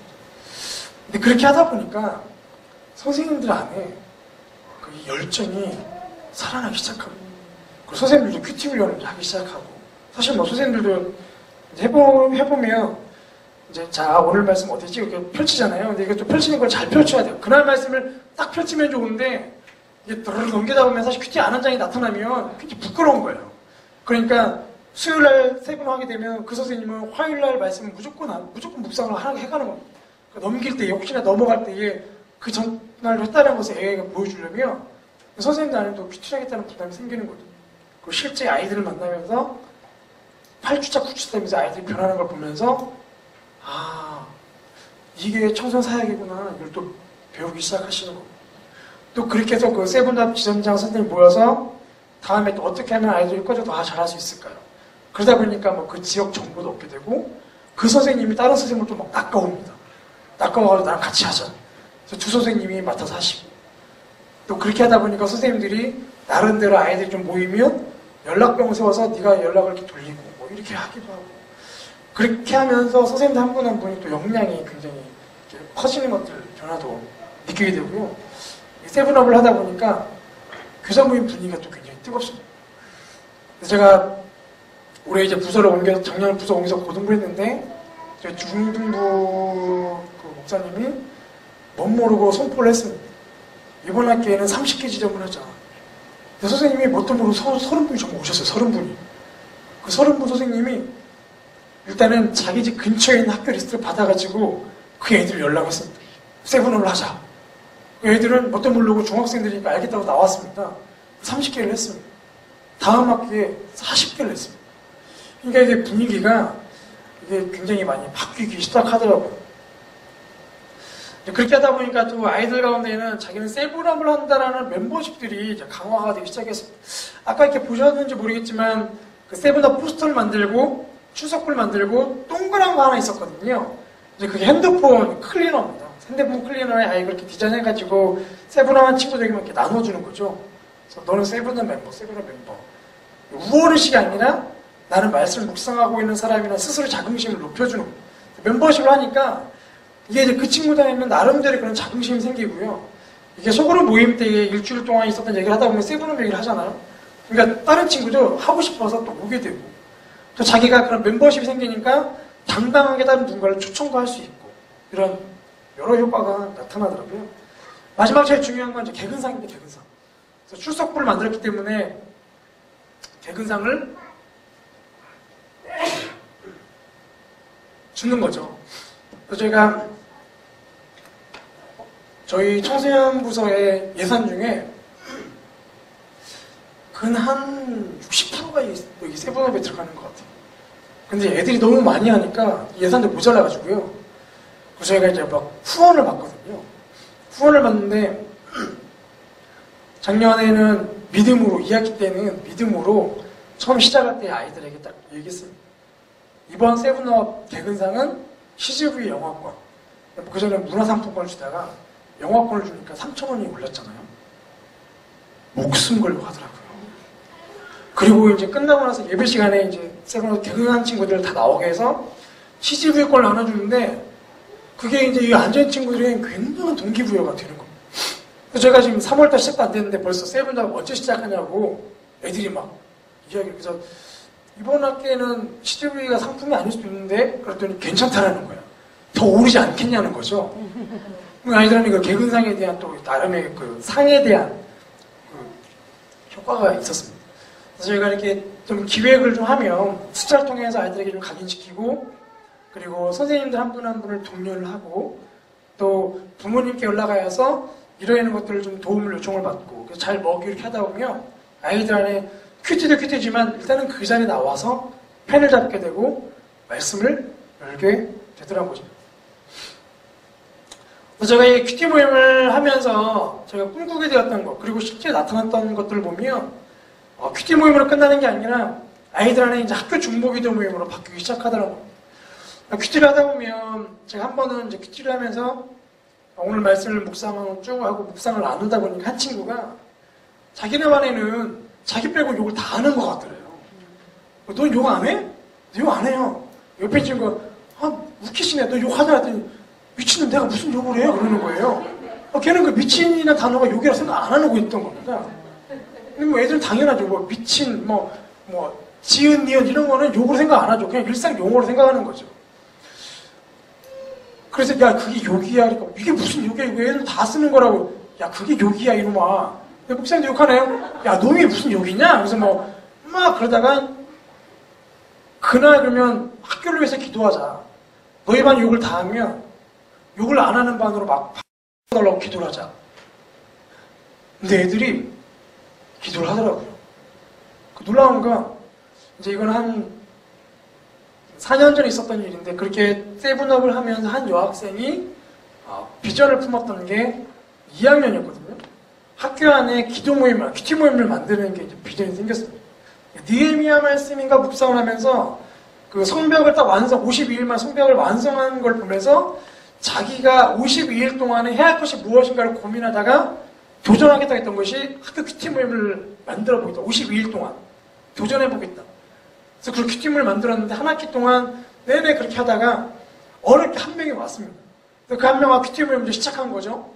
제가 점심에 가서 같이 큐티 모임을 처음에 한 며칠은 같이 이렇게 했습니다.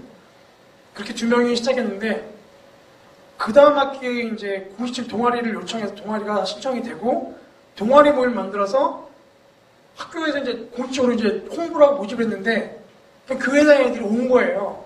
그래서 7명인가 왔습니다. 근데 그 7명이 큐티 모임을 하다가 이제 서로 반 얘기를 나눴던 반 상황을 나누다가 공통됐던 걸 발견했는데 그게 뭐냐면 그 동전을 가지고 그걸 뭐라고 하죠? 판치기를 하는 거예요, 판치기를. 근데 그게 공통된, 잘하시네요. 경험. 그게 공통된 학교 현상이다라는 겁니다. 근데 이게 판치기가 점점 금액이 불어나더라는 거예요. 그 나중에는 이게 도박으로까지 이제 확산될 것 같은 위기를 나름대로 애들이 느낀 것 같아요. 그래서 그 문화가 사라지게 달라고 기도 모임을 하기 시작한 겁니다. 놀라운 건 기도 모임을 했는데, 2학기에 기도 모임을 했는데, 학주 선생님이 애들이 판치기 한 거 발견한 거예요. 어느 순간. 어느 날 발견해가지고, 판치기 하는 애들 불러왔는데, 이놈들을 혼내다 보니까 이놈들이 왜 우리만 혼내냐는 거예요. 우리라니, 넌 또 뭔 말이야. 쟤네도 하는데요. 그렇게 하다 보니까 판치 같은 애들이 다 그냥 낚싯줄에 걸려서 졸졸 끌려온 거예요. 한꺼번에 다 잡힌 거죠. 그래서 혼나고, 뭐, 부모님 다음에 걸리면 부모님이 와야 한다, 뭐, 그럼 다 판치가 사라진 겁니다, 한순간. 애들이 그걸 경험하니까요. 그 다음 기도 제목이 또 생기는 겁니다. 그 다음 기도 제목이 뭐야? 학주 선생님이 바뀌는 거예요. 학주 선생님이 너무 욕을 많이 하니까, 뭐, 사사건건. 머리가 뭐, 긴데 막, 어이, 가시네. 너는 머리에 기니? 이런 욕들. 그래서 하나님, 학주 선생님의 입에서 욕이 떠나게 해주십시오. 기도가 응답됐습니다. 학주 선생님이 학주를 내려놨어요. 그 착한 선생님이 학주를 맡으신 거예요. 그 선생님 욕을 안 한 게 아니라, 학주를 맡는 선생님 욕을 안 한 선생님이 오신 거예요. 그러면서 애들이 너무 놀랍다라는 거예요. 자기는 학주 선생님 욕을 안 하게 달라고 했는데 욕을 안 한 선생님이 학주 자리에 오신 거죠. 그 아이들의 감정을 들었을 때에, 그리고 이제 3학년에서 걔네 기도 제목이 이 모임이 계속되어서 자기네가 취업을 했을 때에 그 학교를 방문하는 게 이제 꿈이었던 겁니다. 그래서 계속 이어져 가게 달라는 기도 제목이에요. 근데 지금도 이게 생생히 기억나는 거죠. 애들이 큐티 모임이 아니라 학교 중보기도 모임으로 확산되더라고요. 아까 말씀드린 것처럼 학교가 3년만 있으면 떠날 곳, 3년만 참자가 아니라 학교는 나의 선교지, 학교를 변화시키자. 그 말씀이 있기 때문에 그 말씀의 생명, 힘을 경험하게 되더라고요. 또 이제 이걸 통해서 전도의 기회로 삼기도 했는데요. 한 케이스를 보니까 큐티모를 하다가 이제 왕따인 친구가 있었는데, 어떤 친구가 말씀 묵상을 적용하면서 나는 오늘 그 왕따인 친구와 밥을 먹는 거다. 그런데 두렵다는 얘기를 해서 두렵다. 왜냐면 내가 걔랑 먹으면 또 이제 다른 애들이 쟤 또 튄다고 또 이렇게 얘기할까봐. 또 자기도 왕따 챙기면 왕따 당하잖아. 그래서 왕따가 둘따가 되고 셋따가 되잖아. 이 얘기를 나누는데 한 친구가 그럼 내가 같이 먹을게. 그렇게 해서 3명이 같이 먹었습니다. 왕따랑. 얘는 왕따가 또 놀랬죠. 얘는 혼자 먹으려고 앉아있는데 2명이 와가지고 같이 먹자 그러니까 얘가 처음에 이제 쫄았던 거죠. 뭘로 티집 잡으려고 왔나? 근데 밥 먹다가 애들이 이제 야, 너 요즘 힘들지? 걔가 괴롭히기 힘들지? 걔한테 못했어. 그래서 막 똑같이 막 걔를 막 욕해주고 막 그러니까 얘가 마음이 열리고. 그러고 나서 얘 둘이 큐티 모였는데 얘를 초청한 거예요. 한번 와볼래? 얘는 교회를 안 다니는데 온 거죠. 그리고 새벽나라를 그 큐티집에 후원해달라고 해서 제가 3권을 사줬습니다. 한 권을 주고 큐티하는 방법을 알려주고 시작을 했어요. 그런데 얘가 큐티를 하기 시작했고 교회를 나왔습니다. 놀라운 건 아주 엉터리 큐티인데 그 큐티를 통해서 하나님을 만난 거예요. 위로하신 하나님. 뭐 그날 또 그 예수님 본문이기 때문에 뭐 적용될 게 얼마나 많았겠습니까? 예수님 병든 자 고치시고 왕따당한 여인 찾아가시고 다 자기 얘기죠. 그러니까 그러면서 하나님을 만난 거예요. 전도의 기회로도 삼게 되더라는 것이죠. 그 다음에 또 하나는 이제 주변 지역을 품게 되었습니다. 어떤 아이들도 이제 큐티 모임을 하다 보니까 이제 그 우리가 흔히 말하는 위해 지역이라고 이렇게 선정됐죠. 위해 지역, 청소년들 위해 지역. 특히 뭐 체육관 뒤 건물 뒤에는 가보면 늘 일진들의 아지트잖아요.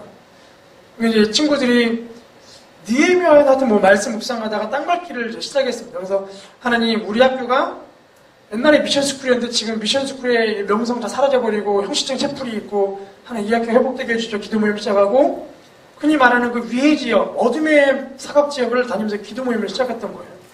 주변 지역을 품는 일들도 일어나게 되더라고요. 심지어는 제가 있는 교회 서빙고에 보면 용산인데 용산역이 있어요. 용산역 가까이. 용산역에 지금은 이제 없어졌는데요. 청소년 유해구역이 있었습니다. 그래서 일명 저희가 말하는 그 여자들이 있는 곳, 이렇게 오빠 놀다 가라는 곳, 그게 딱 거리가 있었거든요. 근데 그 저희 교회에서 용산역까지 그리 멀지가 않고 또 용산역에는 그 몰이 있어가지고요 청소년들이 굉장히 많이 갑니다. 근데 길만 건너면 그 거리가 있어요. 용산역이니까 군인들이 자주 들락날락하기 때문에 군인들을 위해서 만들어놨다 하더라고요. 얼마나 어처구니 없는 시설입니까? 근데 큐티 모임을 하면서 큐티를 하다가 제가 이제 그 지역을 땅밟기라고 했었거든요. 여기 사라지게 해달라고. 근데 제가 큐티 모임 하다가 몇 친구를 그 지역에 사는 친구를 추천을 해서 같이 놀자. 그래서 이제 같이 놀았거든요. 그리고 2년 뒤에 그 지역이 없어졌습니다. 그게 이제 그 친구에는 굉장한 큰 경험이죠. 주변 지역을 품는 거죠. 주변 지역. 자기 집 근처니까. 그래서 제가 이렇게 도시 지도를 펼쳐놓고 매핑을 하면서 유해 지역을 딱 선정하고 땅밟기를 이렇게 하는 거를 한동안 이제 했었는데 아이들도 주변 지역에서 품게 되고 말씀 묵상 통해서 힘도 얻게 되고 이런 일들도 일어나게 되었던 것이죠. 그리고 일상에서도 청소년 사역이 이어지게 되었던 거예요. 선생님들에게 해당되는 케이스죠. 그래서 이런 일들이 세븐업을 통해서 일어났었습니다. 그래서 세븐업 하면서 저도 굉장히 많은 의리를 받고 3월달부터 시작하게 됐는데 또 굉장히 큰 기대가 있죠.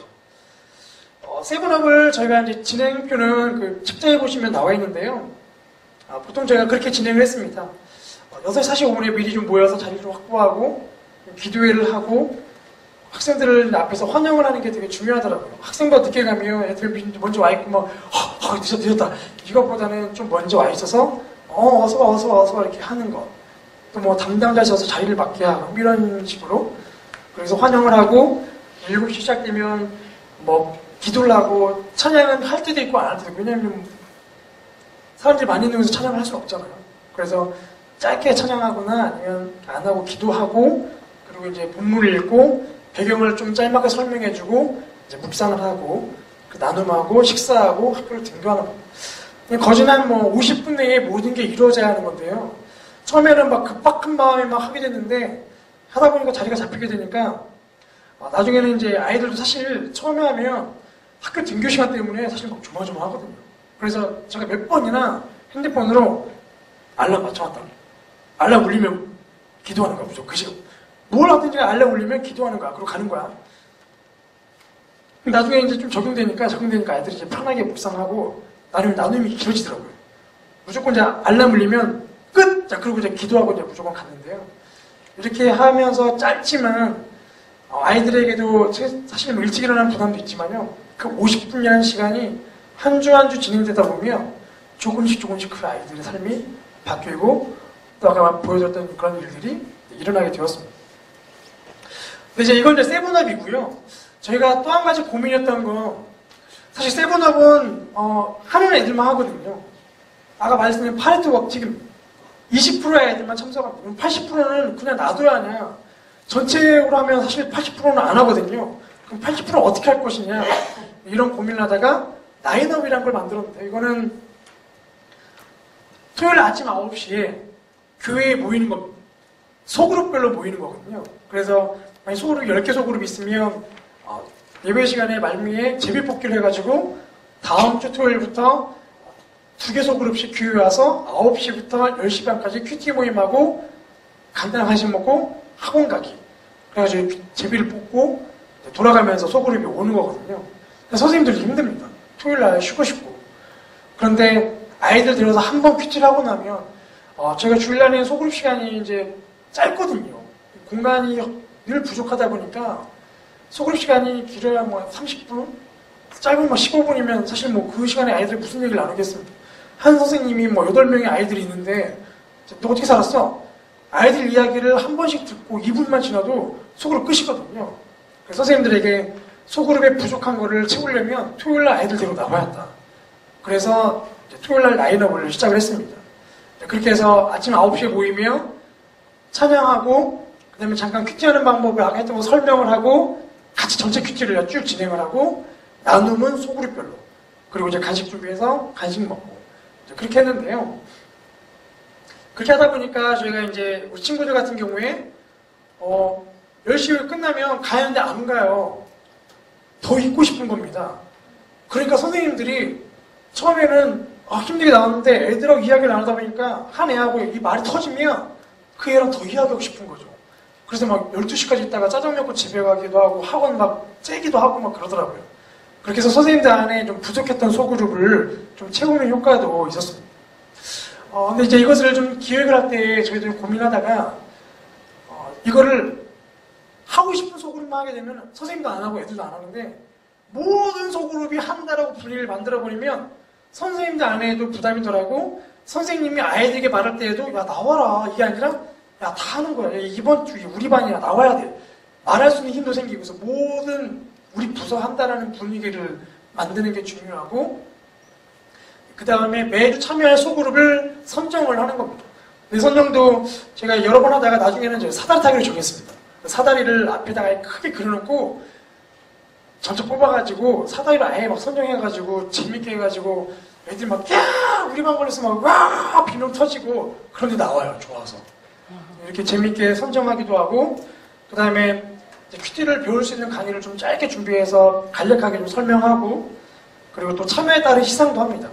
그래서 저희가 참여율을 따서 출석 한 학기의 출석 통계를 내고 그 출석 통계 대비로 몇 프로 참석했나 해서 가장 많이 참석한 반에게 회식비를 이렇게 몰아주기 뭐 이런 것도 하면 반 아이들에게도 굉장히 큰 격려. 선생님들도 사실 간식을 사 먹이긴 하지만 얼마나 사실 뭐 선생님들이 어디 하늘에서 돈이 떨어진 것도 아니고요.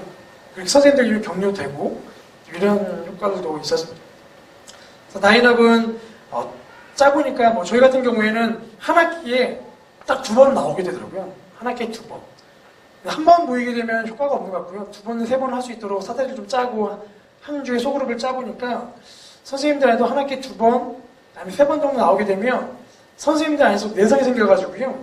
나중에는 연락하고 아이들하고 막 어디서 만나서 오기도 하고 또 아이디어 내서 아이들이 이렇게 서로 연락하는 방법도 막 서로 아이디어 내고 또 분위기가 굉장히 좋아지고 또 나중에 저희가 하다가 아예 광고를 해가지고 나인업이 끝나면 축구 모임이 있고 농구 모임이 있고 아예 광고를 해가지고 또 끝나고 아이들과 또 같이 막 뛰어놀기도 하고 그렇게 해서 좀 부족한 주일의 모임을 좀 채울 수 있는 기회로 쓰기도 했습니다.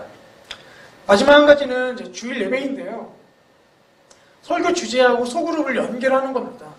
그래서 저희가 일주일에 한 번씩이라도 꼭 아이들이 묵상을 할 수 있도록 저희가 이제 선생님 통해서 계속 이제 격려하는데 설교 내용을 일주일 묵상한 본문 중에 한 본문을 가지고 설교를 하고 그 설교 내용을 가지고 큐티 적용을 소그룹 시간에 적용했던 걸 나누게 하는 방법을 쓰게 됐었고 그 다음 주에 본문 중 하나 선택해서 말씀을 나누고 소그룹 모임을 미리 해서 큐티 모임을 좀 미리 좀 해보는 경험도 해보게 하고 이렇게 진행하다 보니까 아이들 가운데 큐티를 했던 본문이 설교로 나오면 귀 기울여 듣는 경우도 있고요. 또 미리 하게 되면 아이들 가운데 그 설교를 들었던 기억들이 그날 큐티 본문이 나오면 도움을 좀 많이 받기도 하고 이런 방법들도 있었습니다. 그래서 저희가 이렇게 3가지 방법으로 이렇게 큐티 사역을 좀 쭉 해보니까 혹시 느껴지는 건 큐티는 연수 훈련이 아니고 뭐 집중력 훈련하는 것도 아니지만 말씀을 묵상하다 보니까 그리고 큐티를 하면서 가장 중요하게 생각하는 거는 펜으로 무조건 적으라는 거거든요. 무조건 적어라. 펜으로 무조건 단어라도 적어야 한다. 안 그러면 다 묵상한 내용은 날아가 버립니다. 적게 하는데 나중에는 오늘 말씀을 한 문장 요약하게 하고 적용해야 할 내용도 이렇게 문장을 완성시켜 보게 하거든요. 그런데 제가 느꼈던 거 한 가지는 중학생들, 특히 중학생들인데요. 중학교 1학년들이 그렇게 어설프게 처음에 막 적지도 않고 단어만 적는데 그렇게 하다가 나중에 바뀐 거는 2년 동안 큐티를 하루도 안 빼고 했던 친구가 있습니다. 하루도 안 빼고. 365일, 2년 동안. 그래서 그 친구가 나중에 이제 간증을 했거든요. 근데 그 친구가 큐티책을 제가 가져왔는데 1년 8개월치를 들고 왔어요. 8개월치를 들고 왔는데 보니까 쭉 펼쳐서 보니까 처음 할 때는 진짜 별로 안 적었거든요. 근데 가장 최근에 했던 걸 보니까 색칠하고 형광펜을 가지고 막 본문을 아예 난도질 해놓고 그리고 그 친구가 사실 아이디어를 줘가지고 새벽나루도 편집했는데 묵상한 내용을 적을 공간이 없다. 공간을 늘려달라가지고 그거 얘기해가지고 편집해서 공간도 늘렸거든요. 그 친구는 굉장히 빽빽하게 씁니다. 근데 이 친구가 학교에서 논술 상을 받았어요. 논상. 근데 얘가 1학년 때 일진이었습니다. 부모님이 이혼을 하면서 엄마와 아빠가 또 네가 얘 키워, 네가 얘 키워 이러면서 어떤 누구 선택받지 못한 딸이었고, 그래서 일진으로 1학년 때, 1학년 일진 사실 되게 어렵거든요. 1학년 때에 일진이 되었고, 그 학교 3학년 언니들까지 이렇게 두렵게 떨었던 그 일진 아이인데, 이 아이가 겨울 수련회를 갔다 오고 나서 하나님을 만난 거예요. 그리고 나서 이제 저희가 그 개별 신방할 때 이 아이를 이제 만났는데, 이 아이를 만나서 보니까 그런 상황이었고, 하나님을 만났었고, 그래서 이제 큐티를 하자고 해서 큐티책을 선물해주고, 그날 카페에서 큐티하는 방법을 알려주고, 그날 이제 같이 그날 큐티를 같이 하고, 한 달에 일주일에 2번만 하기로 하고, 나중에 이제 밀려갔죠. 그렇게 해서 이제 2학년이 되면서 큐티를 본격적으로 시작했는데, 2학년 되면서 얘 목표는 하루도 빠지지 말고 무조건 하자였습니다. 단어 하나만 적더라도. 그전 1학년 말미에는 일주일에 2번, 뭐 3번씩 늘려갔는데, 그런데 이 친구가 큐티를 하면서 나중에는 자기 이제 엄마하고 살고 있거든요. 아버지는 이제 가끔 이제 방문하는데, 아버지를 용서하게 됐고, 엄마를 용서하게 됐고, 또 하나의 기도 제목은 부모님 다시 결합하는 거였습니다. 그게 기도 제목이었는데, 그러니까 큐티를 묵상하다가 그거였어요. 이혼하는 그 모세율법에 이혼을 하게 되면 그 말씀 묵상하면서 이혼이 하나님 뜻이 아니라는 걸 알게 됐다고, 이 친구는. 자기 집 부모님은 둘 다 교회 다니시거든요. 이혼하셨단 말이에요. 성경적으로 보면은 엄청난 죄죠. 근데 이 이야기를 해야 하나 마야 하나 고민이. 근데 적용에 그 친구가 적었던 한 가지는 이혼이 죄라는 거를 일단 말하기. 그리고 지금도 늦지 않았다는 거 말하기. 왜냐면 지금 죽지 않았으니까. 세 번째, 내가 부모님의 결합을 위해서 기도하겠다 해서. 근데 이걸 언제 말할 거냐, 기회가 언제 오냐 했는데, 그 친구랑 이렇게 그 부분을 놓고 이야기를 나누다가 기회가 왔습니다. 아버님이 방문하는 날이었어요. 아버지가 방문하는 날이었는데, 아버지가 좀 술을 먹고 왔었나봐요. 술을 먹고 기분이 한층 좋아져서 오신 거죠. 저 오셨는데, 또 이제 엄마는 막 삿대질을 한 거죠. 딸 만나는데 술 마셔왔대. 우리 딸. 근데 얘가 이제 아버지가 술 먹는 게 제일 싫은데, 그날은 이제 하나님이 이제 그런 마음을 주셨겠죠. 굉장히 그 아버지가 불쌍하더라고요. 그래서 아버지가 온갖 걸 다 받아내고, 나중에 아버지도 그랬대요. 아버지가 나를 그렇게 좋아하면 내 손 하나만 들어달라고. 뭔데? 그냥 우리 집 다시 들어와. 근데 아버지가 술 기운에 까짓거 들어가지 그랬다고. 까짓거 들어가지. 근데 그걸 엄마가 들었습니다. 놀라운 건 엄마도 재결합하고 싶은 마음이 있었는데 선뜻 말을 못 꺼낸 거죠. 그 이야기가 나오고 나서 그 어머니가 그 얘기를 듣고 나서 그 딸이 하나님께서 지혜를 주셨으니까 엄마는 엄마 들어가죠. 그 자리에서 3자 대면을 하고 재결합하기로 하고 그 다음 주에 아버지가 짐 싸들고 들어와 버렸어요. 그리고 다시 재결합했어요. 그러니까 이 아이는 그런 것들을 경험하니까 큐티의 힘을 너무 느끼게 되는 거예요. 제가 사실 오늘 그 친구를 데려오려고 했거든요. 지금은 대학교 이제 1학년이니까 수능 문제가 끝났기 때문에 데려오려고 했는데 이제 상황이 안 돼서 못 데려왔는데요. 제가 이제 어디 큐티 강의를 갈 때 그 친구를 꼭 데려가서 나눕니다. 그 친구 이제 그 강의를 자기 간증을 나누며, 특히 학생들 앞에서 그걸 나누며, 뭐 잘 자란 친구가 엄친아 같은 뭐 이런 친구들이 간증하면 사실 에이 쟤는 쟤고. 근데 그 친구가 간증을 하며 애들이 막 울거든요. 그럼 100% 부모님이 이혼한 친구들이 그 친구가 큐티를 하는 거죠. 얘가 간증하는 바람에 큐티가 굉장히 확산됐습니다. 그때. 그리고 이제 학부모 초청 예배 때 이 간증을 또 한번 했거든요. 그러니까 이혼하려고 했던 부모님들이 굉장히 찔려서 이혼도 안 하게 되고, 나중에는 이제 고맙다라는 막 인사하러 오시더라고요. 친구한테 부모님들 중에. 그러니까 큐티의 힘이 굉장히 놀랍고 굉장히 영적인 파급력가 큰 것 같아요. 그래서 세븐업, 나인업 이렇게 주일 설교하고 엮어서 하는 거, 이렇게 좀 세 가지를 나눴습니다. 분명한 건 큐티는 잘 버리는 훈련이고, 잘 버리면 본질을 찾게 되고, 그 본질은 내적인 변화를 일으키고, 내적인 변화는 외적인 변화로 연결된다. 이 세 개의 연결고리를 확인할 수 있고 만들어갈 수 있는 것이 바로 큐티라고 확신을 합니다. 그래서 저희 안에서도 조금 적용해 볼 수 있는 것이 있다면 좀 적용해서 학생들 안에 주일 예배로만 승부를 내고 속으로 승부를 내는 게 아니고 학생들 삶으로까지 신앙의 영역이 좀 확장될 수 있도록 하면 좋겠습니다. 혹시 질문이 있으면 질문을 받고요. 없으면 마치도록 하겠습니다. 네, 없으시면 기도하고 마치겠습니다. 하나님 감사합니다. 저희 안에 살아도 죽어도 분명한 건 하나님의 말씀이고, 하나님 말씀은 살아있고 능력이 있는 말씀이기 때문에 양날의 검처럼 우리의 마음을 찔러 쪼갠다 하셨습니다. 그리고 우리의 생각을 다 하신다고 하셨습니다. 하나님, 청소년 시기에 굉장히 우리가 해야 할 많은 일들이 있습니다. 하나님의 문화가 점점 사라지는 것 같고, 아이들이 입에서는 욕이 넘쳐나고, 머릿속에는 온갖 게임과 또 성적에 대한 비관과 이성에 대한 또 친구 관계에 대한 갈등과 부모님과의 깨진 관계들이 넘쳐나는 이때에 그러나 하나님의 말씀만이 유일한 대안임을 보게 됩니다.